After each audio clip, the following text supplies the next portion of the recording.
किसी ने बड़े कमाल की बात कही है कि लोग कभी हंसने की वजह से नहीं मरते, लोग मर जाते हैं क्योंकि वो हंसना भूल जाते हैं।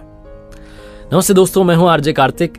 3 बाबाओं की कहानी सुनाता हूं। एक गांव से दूसरे गांव, दूसरे से तीसरे में जाते थे, लेकिन शिक्षा नहीं देते थे, प्रवचन नहीं देते थे, लोगों से बात ही नहीं करते थे, बस एक ही काम करते थे। गांव के बीचों बीच खड़े हो जाते चौराहे पर और जोर जोर से हंसने लगते।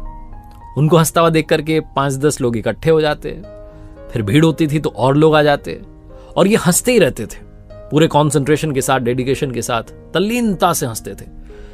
इतना कमाल का हंसते थे कि जो लोग खड़े होते थे आजू बाजू, उनको भी हंसी आ जाती थी और सब लोग हंसते चले जाते थे। पूरा का पूरा गांव इकट्ठा हो जाता, गांव हंसी के समंदर में डूब जाता। लोग अपनी चिंताएं, अपना दुख दर्द भूल करके सिर्फ हंसते चले जाते। एक गांव में ऐसा करते, फिर दूसरे में जाते, तीसरे में जाते, इशारों में भोजन के लिए बता देते थे कि भूख लगी है, बाकी कोई और काम नहीं, कोई और बात नहीं। इसी तरीके से अपना जीवन बिता रहे थे। लोग इनसे कभी इनका नाम पूछ लेते थे तो और जोर से हंसने लगते थे। तो लोगों ने इनको हंसने वाले बाबा ऐसा नाम दे दिया, लाफिंग मंक। 3 लाफिंग मंक, तीनों हंसने वाले बाबा। पूरा जीवन ऐसे ही बिताया इन्होंने। लेकिन कहते हैं ना कि जीवन में अंतिम समय तो आ ही जाता है, वो लास्ट मोमेंट तो आ ही जाता है जब आपको जाना है दुनिया छोड़ के। तो इनमें से एक बाबा की जिंदगी में ओपल आ गया। एक गांव में रुके हुए थे, शाम का समय था, उनकी तबीयत खराब हुई। इशारों में बाकी 2 ने बुलाया कि फटाफट से बुलाओ किसी को। तो वैद्य जी को बुलाया गया। वैद्य जी ने काफी इलाज किया लेकिन बचा नहीं पाए। रात में 1:30-2 बजे के लगभग उस एक बाबा की जान चली गई। अब ये बात जंगल में आग की तरह इस गांव में फैल गई। गांव से दूसरे गांव में, तीसरे गांव में फैल गई। लोगों को ये बात नहीं थी, ये दर्द नहीं हो रहा था कि वो व्यक्ति की जान चली गई। उनको ये था कि जो बाकी के 2 हैं, अब उनका एक साथी चला गया है, अब तो वो पक्का रोएंगे। हम उन्हें रोते हुए देखना चाहते हैं। लोगों की अपनी अपनी सोच। तो अगली सुबह का लोग इंतजार करने लगे, भीड़ इकट्ठी हुई और लोग चल पड़े देखने के लिए कि अब तो वो दोनों रो रहे होंगे अपने साथी की मौत पर। जैसे से पास जा रहे थे, हंसने की आवाज आ रही थी। थोड़ा और पास गए तो देखा कि वो और जोर से हंस रहे हैं।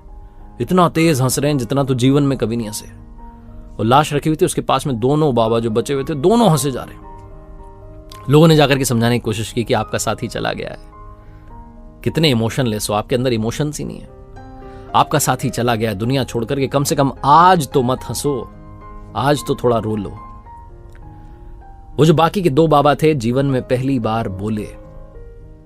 उन्होंने कहा कि हम तीनों में शर्त लगी थी कि जो भी दुनिया पहले छोड़ करके चला जाएगा, बाकी दोनों उसकी मौत पर हंसेंगे। हमारा ये साथी आज शर्त जीत गया, हम हार गए, हम अपनी हार पर, इसकी जीत पर हंस रहे हैं। अब अंतिम संस्कार की बारी आई, चिता पर लेटाना था।